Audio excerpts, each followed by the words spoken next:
그 아들들이 그의 태 속에서 서로 싸우는지라. 그가 이르되 이럴 경우에는 내가 어찌할꼬 하고 가서 여호와께 묻자온대 여호와께서 그에게 이르시되 두 국민이 네 태중에 있구나. 두 민족이 네 복중에서부터 나누이리라. 이 족속이 저 족속보다 강하겠고 큰 자가 어린 자를 섬기리라 하셨더라. 그 해산 기한이 찬즉 대에 쌍둥이가 있었는데 먼저 나온 자는 붉고 전신이 털옷 같아서 이름을 에서라 하였고 후에 나온 아우는 손으로 에서의 발꿈치를 잡았으므로 그 이름을 야곱이라 하였으며 리브가가 그들을 낳을 때에 이삭이 60세였더라. 하나님의 말씀입니다. 하나님께 감사합니다. 이제 복된 주의 말씀을 여러분 모두에게 선포하겠습니다. 이삭은 그의 아내가 임신하지 못한 세월들을 지켜보면서 그가 한 것은 하나님께 대한 기도였습니다.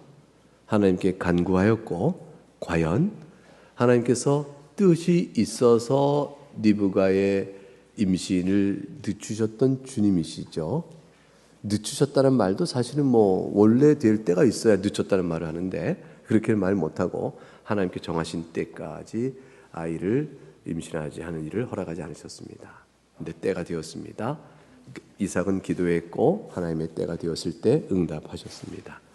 리브가가 임신하였죠. 임신했는데 쌍둥이였어요. 이 쌍둥이가 그냥 리브가의 태 속에서 서로 싸웠다라고 되어 있습니다. 리브가는 마음이 불안했고 도대체 이게 어떤 일일까? 왜 아이들이 이렇게 다툴까? 이런 생각을 했습니다. 저는 모르겠어요. 경험적으로. 서로 22절에 보니까 서로 태 속에 싸울 때의 느낌이 어떤지 이것이 어떤 정서와 심리적 불안을 주는지 모르겠는데 내가 이럴 경우 어찌할꼬라고 말한 걸 비추어서는 평안한 상태가 아닌 거예요. 육신이 다투니까 태중에서 요란하겠죠. 그러니까 어떤 것들이 육신에 어려움이 생기면 당장 혹시라도 안전한 출산을 하지 못할까라는 불안감도 확 밀려올 거고요. 그리고 그것이 갖고 있는 심리적 불안감이 또 어떨지 하나님께 또 여기서 간구하는 거죠. 기도하여 늦게 임신을 했는데 이제 이 아이가 영 몸의 상태가 그러하니 주님께 물었을 것입니다. 하나님께서 답을 주셔요. 답을 주시는데 하나님께서 이제 답을 주신 내용을 보니까 이거는 아주 의미심장합니다. 23장이 의미심장합니다. 두 국민이 너의 태중에 있다. 이 아이는 각각 큰 민족을 이룰 아이구나. 이 쌍둥이 각각이 하나님 앞에서 큰 민족을 이루게 될 조상이 된다는 사실을 한 가지 암시해 주시고 그런데 이 두 민족이 서로 다투게 될 것이다 라고 말씀하시고 서로 두 민족이 나뉘어 다투는데 이미 지금 네 복중에서부터 그게 시작된 거다 이렇게 말씀해 주시는 거예요. 그래서 태생적으로 처음부터 야곱과 에서는 분리가 있게 된 겁니다. 서로 분리가 나타나는 현상이 있다고 말씀하셨어요. 그리고 그 분리는 한 족속이 저 족속보다 강하겠고 큰 자가 어린 자를 섬기라 했으니 쌍둥이로 나온 중에 형이 동생을 섬기는 일, 형의 민족이 동생의 민족을 섬기는 일이 있게 될 것이라는 계시의 말씀을 주신 것이죠.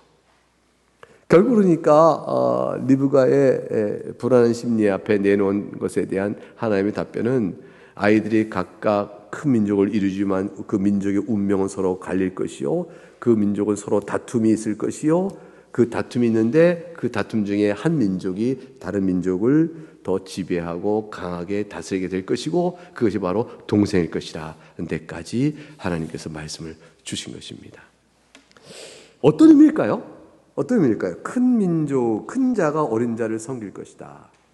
이게 어떤 의미일까요? 이 족속이 저 족속보다 강하겠고 그것은 성경학자들은 1차적으로 일단 역사적으로 관찰을 합니다. 실제로 역사적으로 민족이 어땠나. 그래서 큰 자는 에서잖아요. 에서의 큰 후손들은 에돔 족속을 이룹니다. 에돔. 그 작은 자는 야곱이죠. 야곱은 이스라엘이 되어집니다. 에서의 후손들은 당장에 우리가 에서의 모습을 보듯이 사냥꾼 같아요.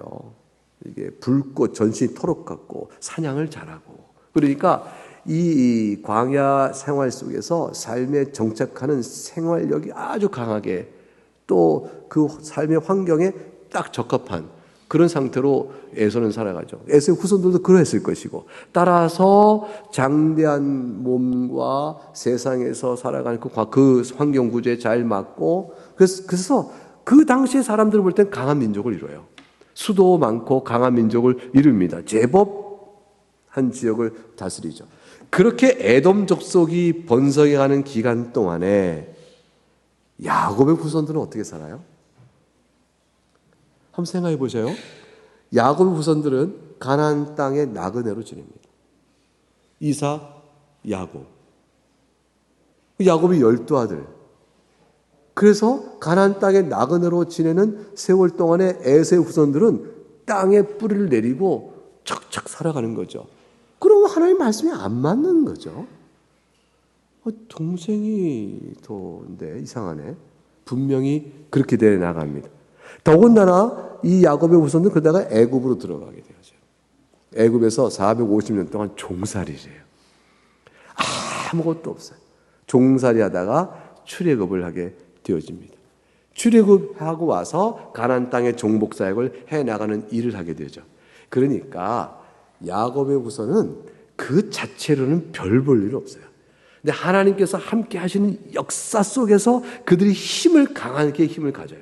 그러니까 애굽에 종살이할 때 아무것도 아닌 자요, 세상적으로 연약한 자들이요, 무슨 이 자리 강한 자가 되어지고 이 자가 무슨 이렇게 될 하나님의 말씀이 다 헛된 것처럼 보이는데, 하나님께서 이들이 강한 자가 된다는 것은요, 세상적으로도 실제로 하나님 저들과 함께 하셔서 되는 강함이에요. 마치 이것과 같죠. 가나안 땅이 그 자체는 젖과 꿀이 흐르는 땅이 아닙니다. 천수답이에요. 비가 내리면 비로 농사가 되는. 우리는 땅을 파면 물이 나오는데 저들은 비가 내려야 농사를 겨우 지으니까 가나안 땅은 그 자체로는 천수답이 그 옥토가 아니에요. 그런데 그 땅을 젖과 꿀이 흐르는 땅이라고 그래요. 하나님께서 왜 그래요? 이른 비 늦은 비를 내려주시는 하나님의 손길 가운데 붙들리면 그 땅은 젖과 꿀이 흐르는 땅이 되어집니다. 하나님 함께 하시면 척박한 인생이 복된 인생으로 나가는 것이에요. 하나님 함께 하시면 남이 볼 때는 별거 없는 인생 같아도요, 하나님 함께 하신 인생은 복된 인생을 살아가요. 그 안에 누려지는 하나님과 함께하는 그 기쁨의 찬송과 신앙의 고백과 기도의 응답과 사랑하는 것은 비록 먹는 것이 고기가 아니어도요, 살아갈 힘을 얻는다고요. 그 속에 심령의 즐거움을 누가 빼앗아가요? 어차피 한 인생인데, 살아야 100년인데 100년 다 살아요? 그러니까 소중한 하나님과 신앙이 있어요. 눈물이 있고 감사가 있고 작은 것들 감사도 있고. 그런데 그렇게 된 이 이스라엘 백성은, 히브리 백성이 애굽에서 종살이한 450년 동안 그 신앙의 면모를 지켜가면서 마침내 그를 끌어내고 모세를 들어 출애굽하게 하는 과정 속에서 하나님이 그들의 불신앙에도 불구하고 함께 하셔서 마침 역사를 다 이루시죠. 다 무서워해요, 이스라엘 백성은. 왜 그래요? 상천하지에 이 높은 하늘과 땅 안에 너희가 믿는 여호와 같은 하나님이 어디 있느냐 라는 이 하나님에 대한 두려움 때문에 이스라엘 두려워해요. 강한 자가 이미 돼버린 거죠. 하나님만 아니면 한 줌의 무너뜨릴 수 있는데 하나님이 함께 하시니까 저들은 어떻게 할 수가 없구나, 이런 자들이 되는 것이에요. 이렇게 되면서 나아갑니다. 그러니까 세상의 눈으로는 별거 아닌데 하나님 함께 하시니까 마침내 하나님께 하셔서 가나안 땅 정복하고요, 다윗 때 들으니까 하나님의 함께 하심이 가시적으로 세상적으로 영광이 드러날 때가 오게 되어집니다. 그렇게 되어지면서 다윗 때 가면 사무엘하 8장 14절에 다윗이 에돔을 정복합니다. 에돔 정복을 유지시키기 위해서 수비대, 국경 수비대를 갖다 두어요. 그리고 이어만 에돔이 다 다윗의 종이 되니라. 이건 다윗의 강함이 아니고 이렇게 말합니다. 다윗이 어디로 가든지 여호와께서 이기게 하셨다. 그러므로 작은 자가 큰 자를 이기고 이 모든 것들은 딱 한 가지 이유가 있어. 하나님, 내가 저와 함께함으로 저를 강한 자로 삼겠다. 거기에 답이 있습니다.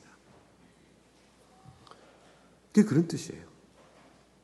예수님께서 다시 오실 날이 되어지면 모든 신자는 세상에서는 별것 아닌 것 같은 자들이 다 가장 강한 자가 되어지는 날을 누리게 되어집니다. 우리는 영광의 옷을 입게 되어질 것이고요. 예수 그리스도께서 세상을 심판하실 때 그리스도의 심판에 함께 동참합니다. 우리가 세상을 심판할 때 심판하신 주님께 동참하여 같이 한다라는 이 영광을 누린다는 게 뭐냐면, 과연 그리스도의 권세로 악을 심판하신 일이 옳습니다라는 것을 찬송하는 자로 심판에 참여하는 것이에요. 그게 우리의 영광이 되고, 사라질 것들 가운데 끝까지 영원한 은혜를 입는 자들로 서게 되어지죠. 이 작은 자가 오히려 큰 자가 어린 자를 섬기고 작은 자가 더 강해질 것이다 라는 이 말 속에 담겨있는 이 지금까지 말씀드린 역사 속에서 함께 하시는 하나님의 능력으로 작은 자가 큰 자가 된다는 사실과 동시에 또 영적인 하나의 중요한 의미가 하나 있습니다. 그것은 무엇이냐면, 아브라함과 이삭과 야곱으로 이어지는 혈통적 계보를 따라서 참된 구원의 메시아인 예수 그리스도가 오신다라는 사실과 관련된 강함이에요. 이것은 비록 에서의 후손들이 어떠하든지 간에 그들이 하나님 앞에서 구원을 받고자 하면 야곱의 후손으로 오신 그리스도 앞에 다 엎드리는 것 외에는 길이 없다는 것이죠. 예수 그리스도의 왕권 앞에 엎드린 자만이 생명을 얻습니다. 그러므로 가장 약한 자 같은데 그리스도가 그 안에 오심으로 가장 큰 자요 강한 자가 되어지는 것이죠. 십자가에 죽으신 예수 그리스도께서 온 세상의 권세를 가지신 왕권을 가지시게 되는 것처럼요. 그런 것처럼 그 작은 자에게 큰 자가 섬기는 일이 있게 될 것입니다. 하나님을 믿지 않는 이방인들 모두는 에서로 대표될 것이에요. 에서로 대표되는 모든 이방인들은 살고자 하는 자는 야곱으로 대표되고 그 후손으로 오게 된 그리스도 아래에 엎드려야 한다는 사실도 이 안에 함축하고 있습니다. 그러므로 야곱은 내가 사랑하고 에서는 미워하시고 야곱을 택하셔 더 강한 자가 되게 하신 이 말씀의 내용 속에는 전체를 보게 되면 구원 역사를 이끌어 가신 이스라엘 속에 함께 하신 하나님의 능력에 대한 약속이 있고, 동시에 아브라함과 이삭과 야곱으로 이어지는 혈통 안에서 저 뒤에 다윗의 후손으로 오실 그리스도 오심과 관련된 영적인 메시아의 오심과 관련된 내용을 함축하고 있으며, 세 번째로는 야곱과 에서 가운데 내가 에서가 아니고 야곱을 선택했다는 의미에서의 개별적 선택의 의미가 있습니다. 이게 굉장히 중요해요. 우리에게 너무너무 중요한 의미인데, 야곱과 에서가 이렇게 서로 큰 민족을 이루지만 운명이 달라지죠. 완전히 달라지게 되는 이유, 그 차이가 도대체 무엇입니까? 라는 것과 관련된 오늘 본문의 메시지가 주는 의미는요, 신학적으로 얼마나 중요한지 몰라요. 자, 그것을 말씀드릴게요. 그걸 잘 들으셔요. 야곱과 에서의 차이는 아무것도 없어요.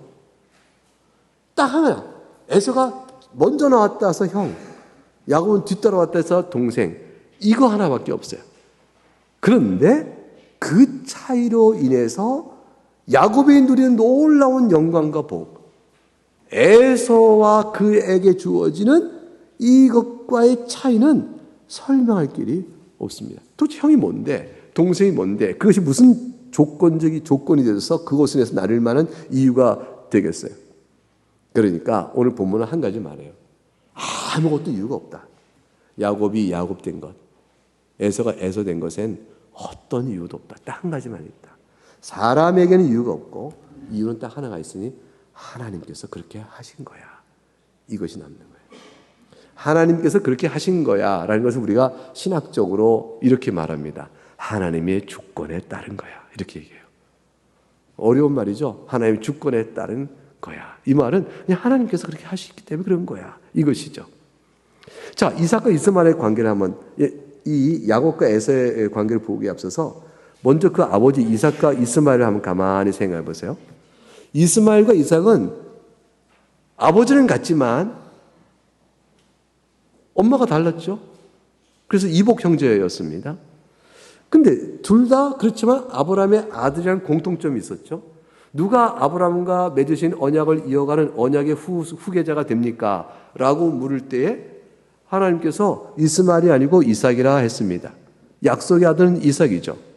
왜 이삭입니까? 물었더니 사라에게서 출생한 자야 약속의 자녀가 된다. 하나님이 그렇게 결정하셨다. 이게 되어진 거죠.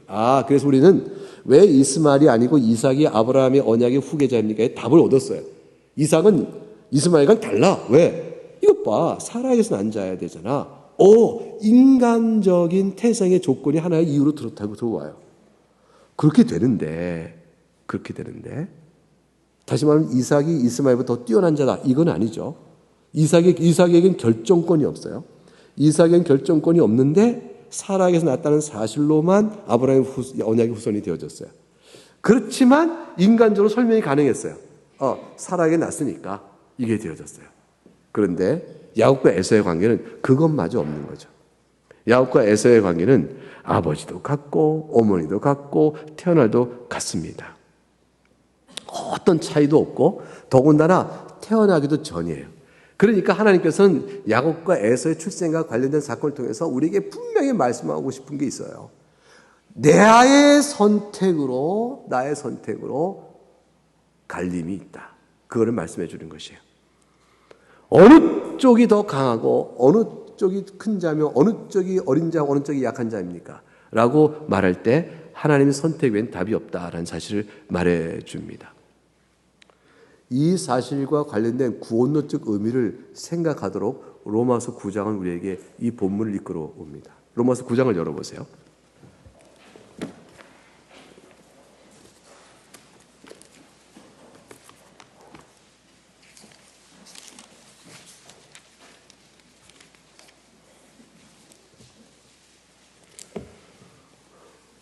로마서 9장 7절을 보게 되면 아브라함의 씨가 다 그의 자녀가 아니죠.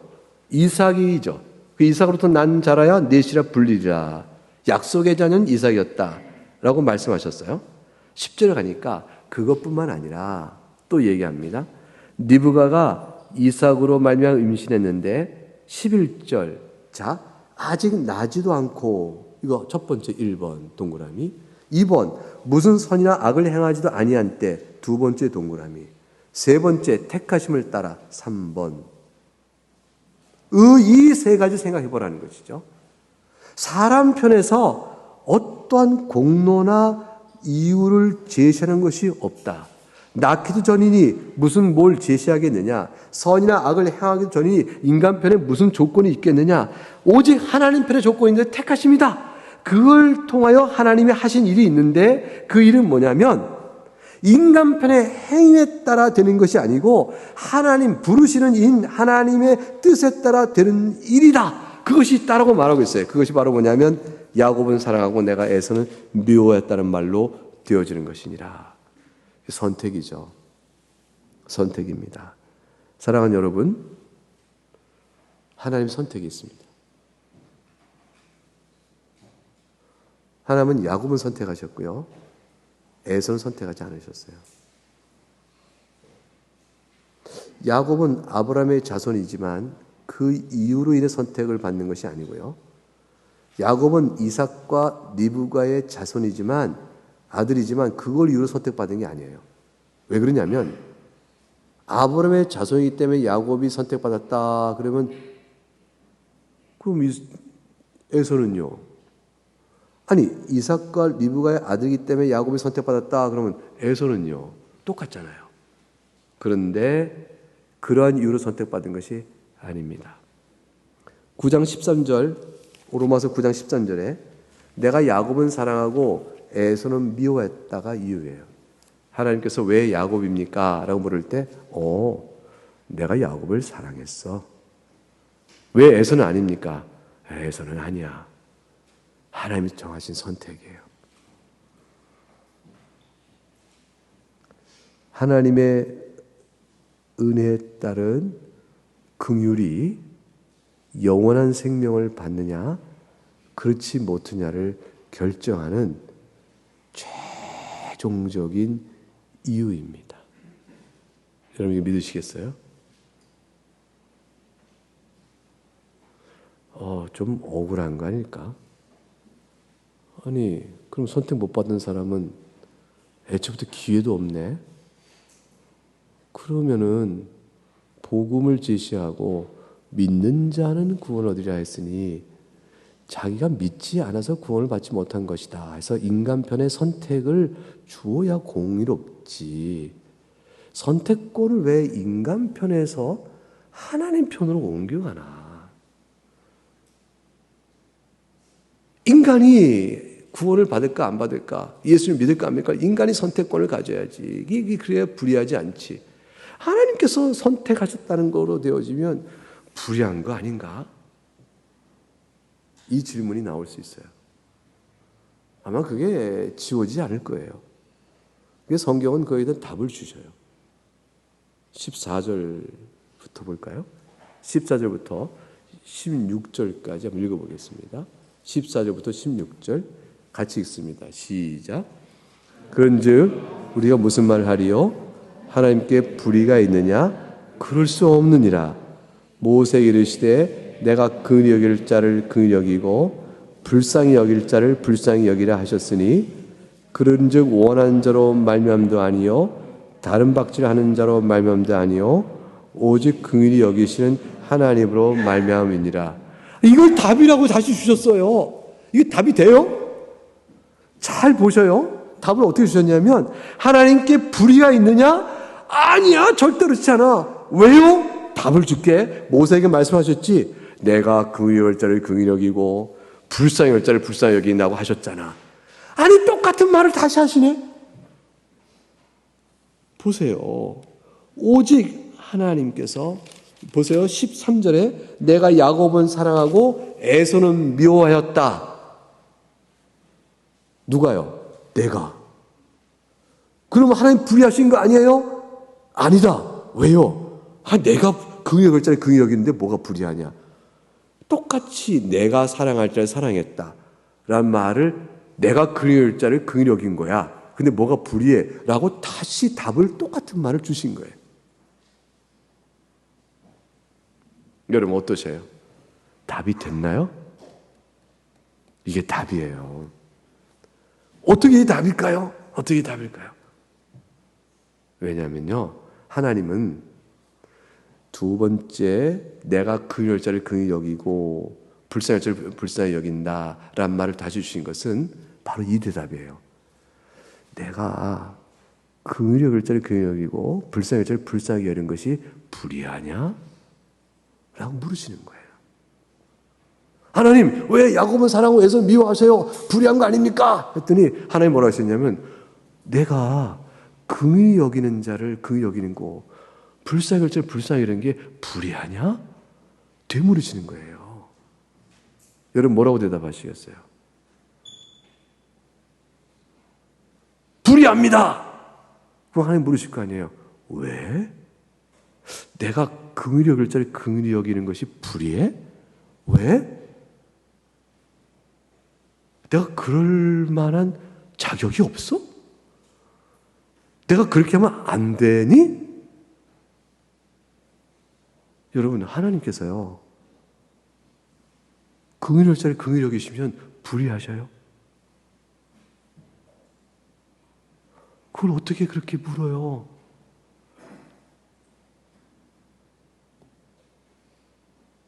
여러분, 하나님은 내가 원하는 자를 긍휼히 여기고 내가 원하는 자를 불쌍히 여길 수 있어요. 그걸 하나님의 주권 그래요. 불의하다라고 물으려면 그렇게 하는 것이 하나님의 법도나 악에 해당된다. 하나님의 법도를 어긋나고 악에 해당된다라고 할 때 하면 안 되는 일을 하실 때 불의한 것이에요. 하면 안 되는 일을 하실 때 불의하신 것이에요. 자, 그러면 한번 생각하자고요. 불이라는 것은 공의의 반대잖아요. 그럼 하나님의 공의는 어디서 우리가 찾아보죠? 악을 심판하실 때 찾아져요. 자, 이렇게 생각해 보십시다. 악인이 있어요. 악인을 하나님이 사랑하시네.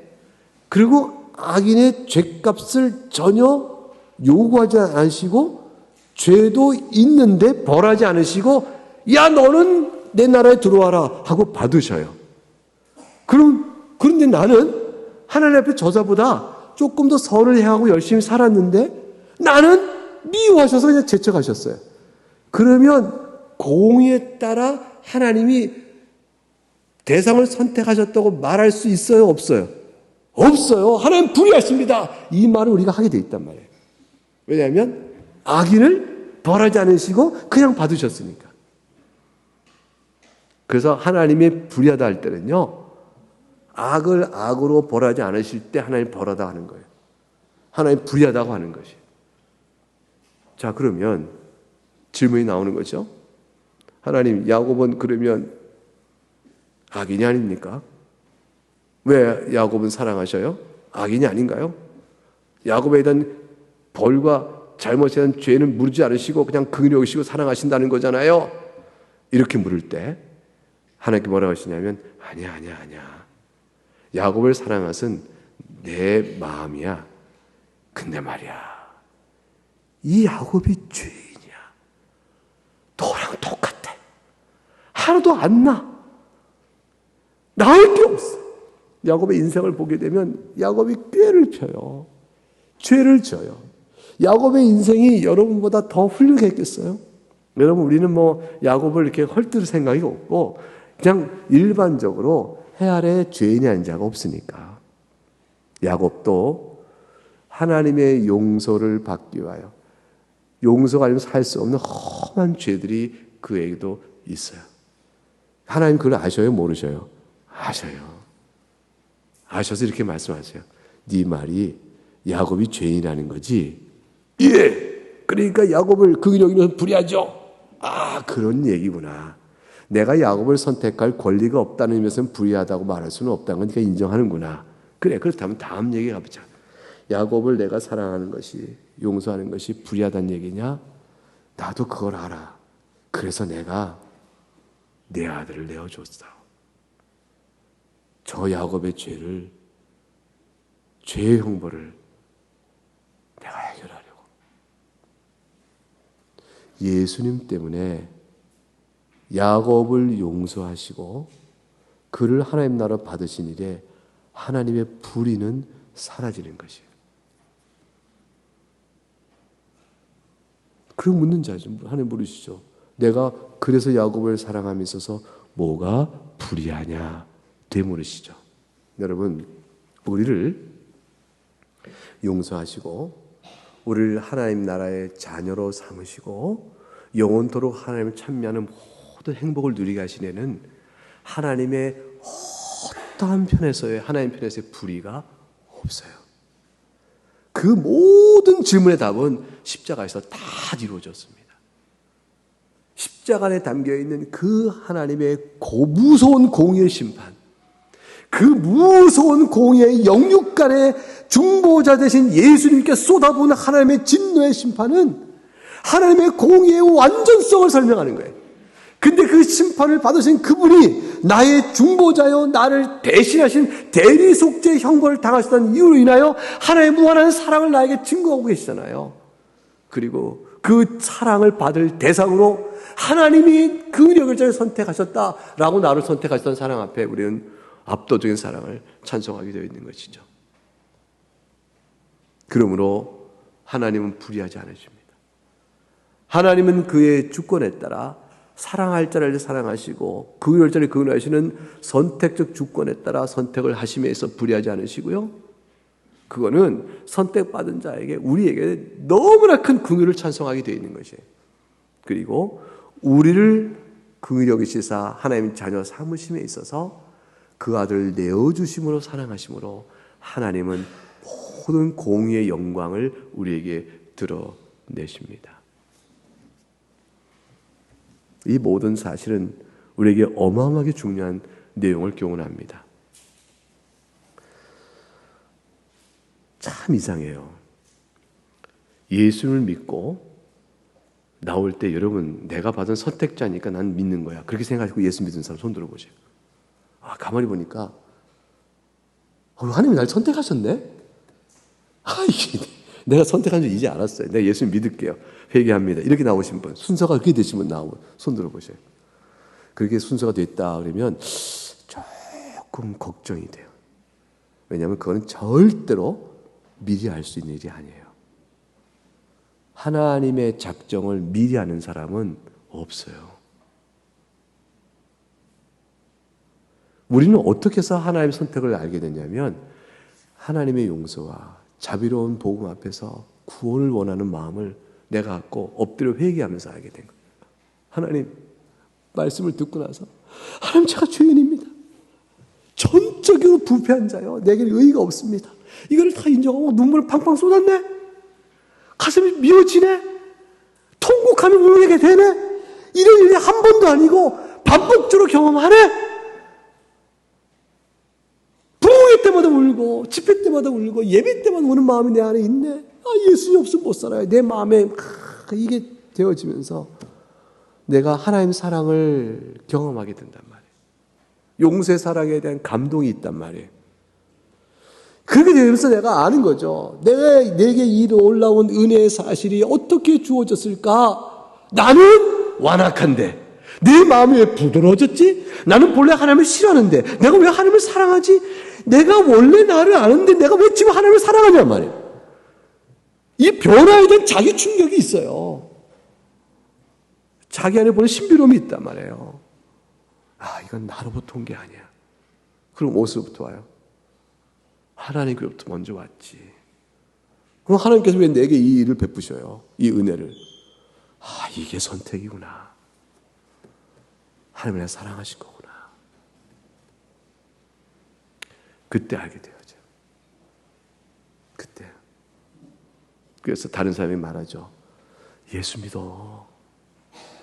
예수 믿고 나와. 죄사함 받아. 그때 속으로 생각하나요? 넌 선택 안 받았으면 이래봐야 소용없는데. 그렇게 생각하는 사람이 있어요? 손 들어보세요.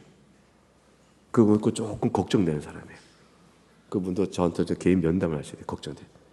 그 생각은 성경의 교훈이 아니에요. 성경은 하나님의 예정적 선택을 미리 작정한 그 사람을 판단하지 말라 하셨어요. 복음을 누구에게든지 전하라. 값없이 전하라. 대상을 가리지 말고 전하라 하셨어요. 이게 보편적인 초청이에요. 누구에게든지 전하는 것이에요. 그리고 그가 예수 믿고 나오게 되면 복음을 열심히 가르쳐요. 그리고 하나님의 은혜를 설명해요. 그가 자신으로서 나온 것이 아니라 이게 하나님의 사랑으로 하나님의 능력이 됐다는 사실을 알게끔 가르쳐요. 복음의 진술을 맛봐요. 그리고 나서 기다리면 그 사람 입이 터져나와요. 하나님이 나를 사랑하셔서 나를 오늘 예수 믿게 하신 거예요. 제가 본래 하나님 믿을 수 없는 사람이었어요. 하나님이 나에게 생명을 주셨어요. 이걸 고백하게 되어지면서 그때 예정적 은혜에 대한 이 놀라운 사실이 모든 신자의 가장 큰 위로가 되어지는 것이에요. 이게 왜 위로가 되어집니까? 야곱은요, 한평 사는 동안 자기가 얼마나 굴곡진 인생을 살았는지 스스로 아는 사람이에요. 근데 야곱에겐 하나의 위로가 있어요. 리브가를 통해 들은 예언의 말씀이죠. 작은 자인 내가 오히려 큰 자의 형에부터 선기를 받겠는다. 나를 통해 이루실 메시아상, 나를 통해 이루실 하나님 나라의 언약의 약속의 말씀을 자기가 갖고 있다는 사실을 알고 있는 이상 야곱은 삐뚤빼뚤 개인에 따라 흔들흔들 되더라도 항상 돌아올 곳이 있는 것이죠. 우리는 돌아올 곳이 항상 있어요. 이 예정적 선택이요 하나님의 선택은 우리 모든 신앙에 돌아갈 곳이 있다는 사실을 확정적으로 못 박아주는 거예요. 하나님 나를 사랑하셔서 선택하셨기 때문에 나의 지금까지 인생이 있었잖아. 이거를 환기하는 것이죠. 이것은 우리의 소중한 믿음이에요. 그래서 우리의 절대적인 위로가 되어져요. 객관적으로 나의 위로는 예수 그리스도 안에 있어요. 나의 모든 죄값을 누가 치러주실 것인가? 예수님 한 분뿐이다 라는 사실, 그리스도가 나의 객관적 위로가 되어집니다. 주관적으로 성령께서 이 위로를 날 끌어가시죠. 근데 성령께 일깨우신 것은요, 하나님 말씀에서 하나님 너를 선택하셨어 라는 확신들이에요. 이 확신은요, 죄 중에 있을 때라도 확인되는 사실이니까요. 여러분, 여러분이 하나님의 선택받았다는 사실을 여러분이 경건할 때 우리가 많이 확인하죠. 경건의 열매를 많이 맺고 말씀의 감동을 받고 내가 하나님의 사랑을 막 할 때 하나님 과연 저를 선택하셨어요. 내가 이거 하나님을 사랑하거든요. 이렇게 그럴 때가 더 많죠.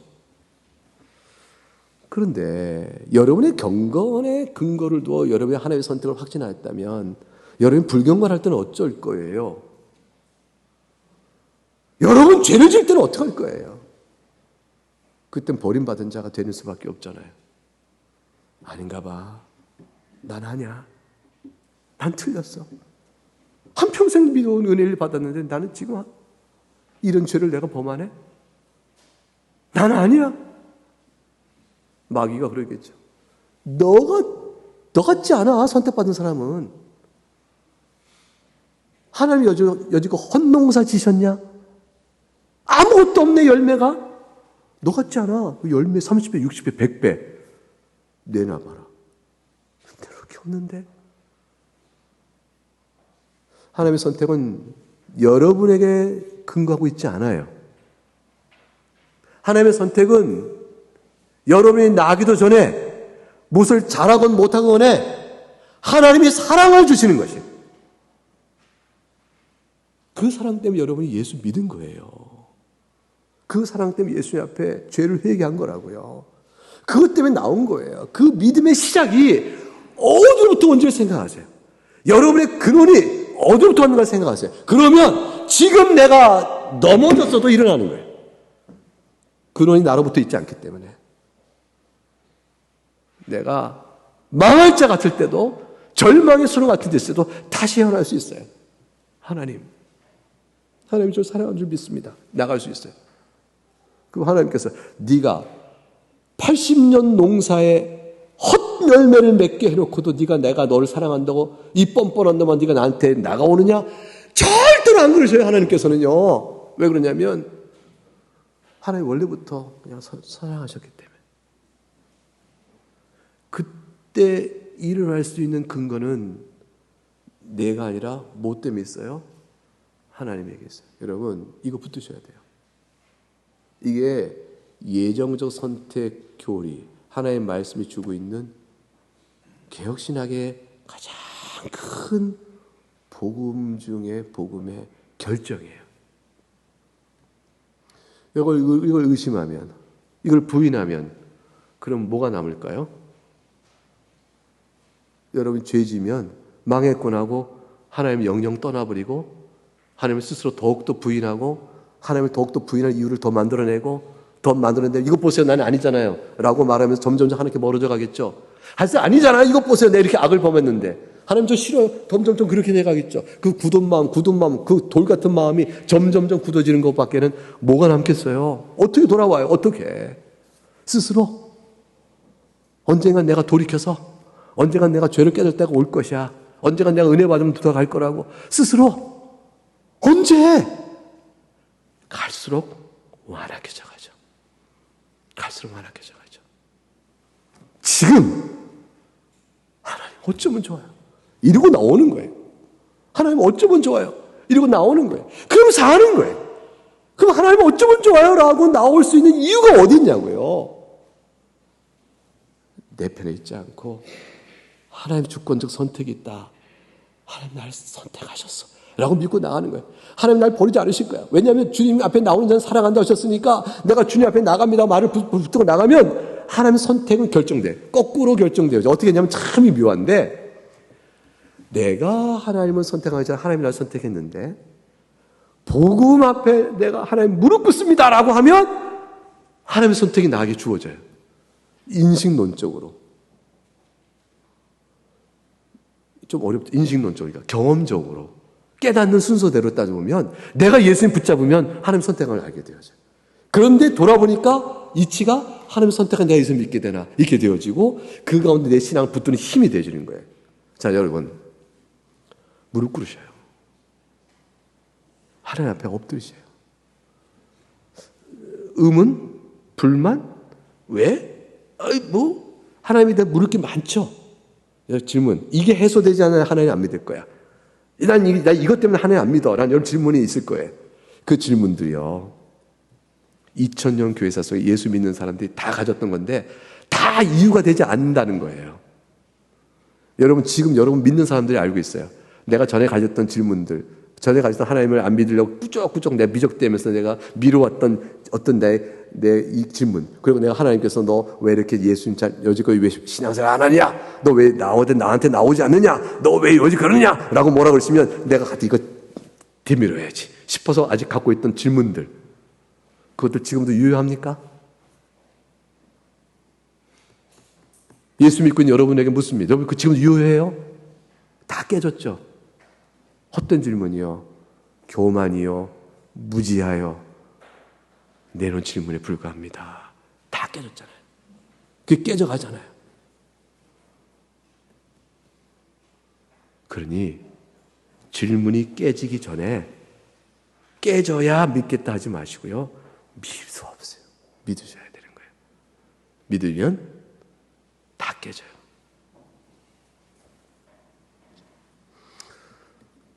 하나님께서 이 신앙의 원리를 우리에게 알리시려고 오늘 본문이 야곱과 에서의 아주 특별한 사건을 하나님이 역사하신 것입니다.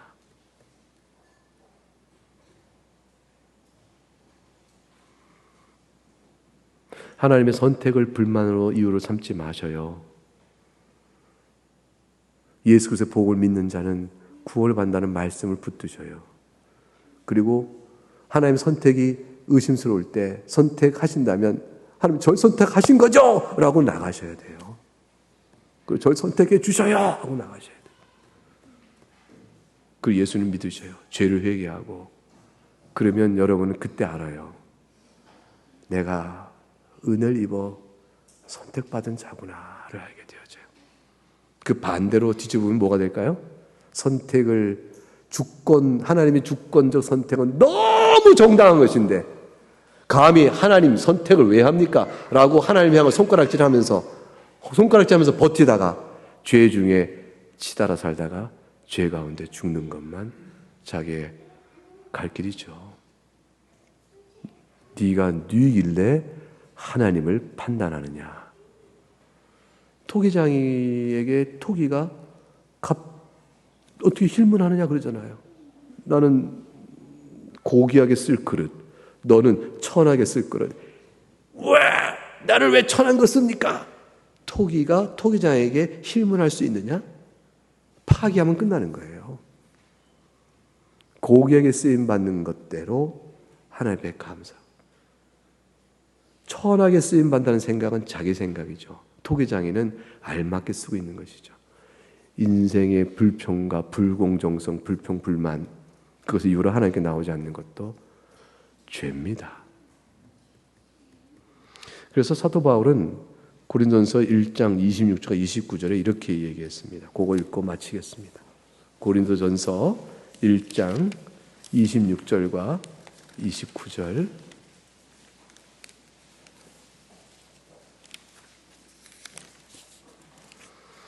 (26절부터) (29절까지) 우리 한 절씩 나누어 읽겠습니다.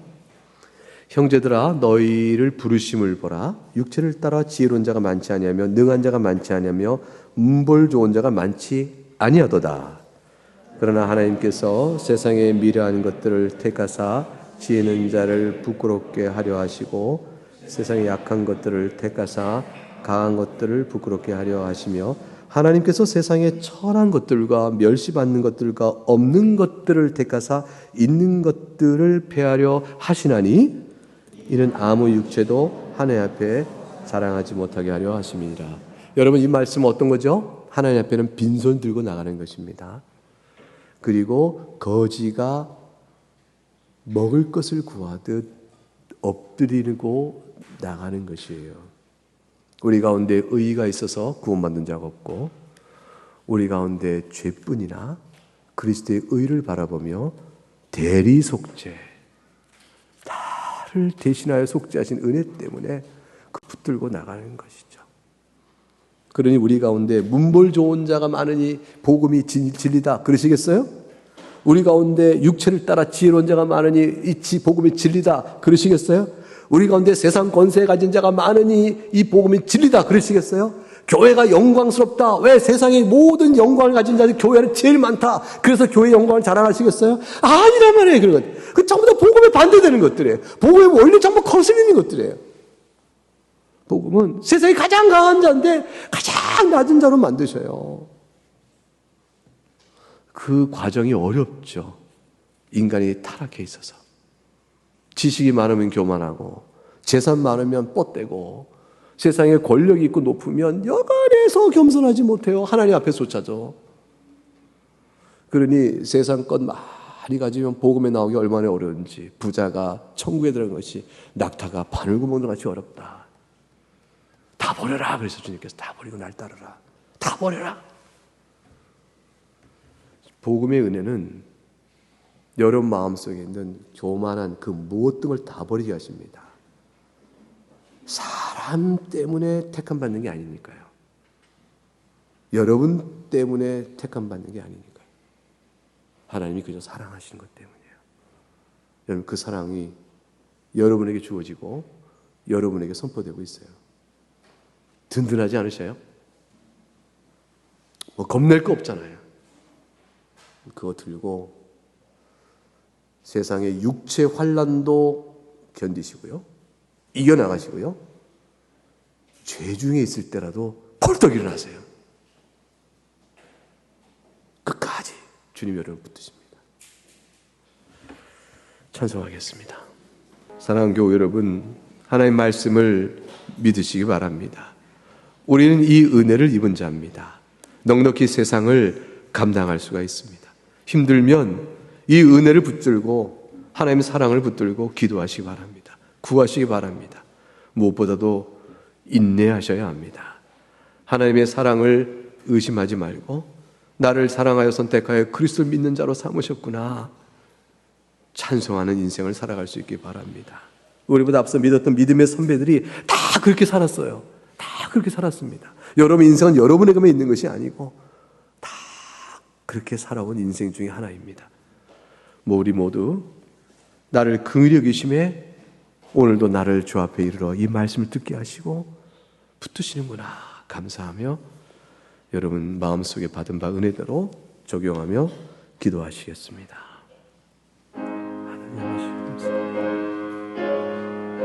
하나님 아버지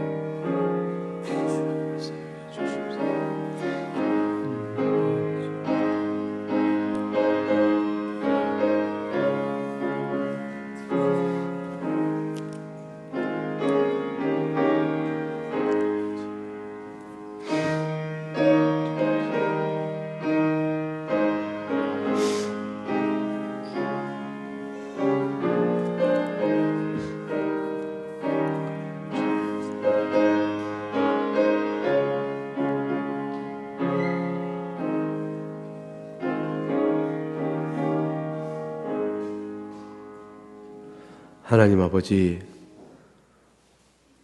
오직 긍휼히 여기시는 하나님 말미암아 내가 주 안에 있음을 이 시간 다시 한번 확인하면서 야곱과 에서 그 쌍둥이 안에서 이어지는 역사는 하나님 오늘날 우리에게 이와 같은 교훈을 전하시기 위한 특별한 손길이었음을 생각하면서 오늘 받은 바 은혜를 다시 한번 환기합니다.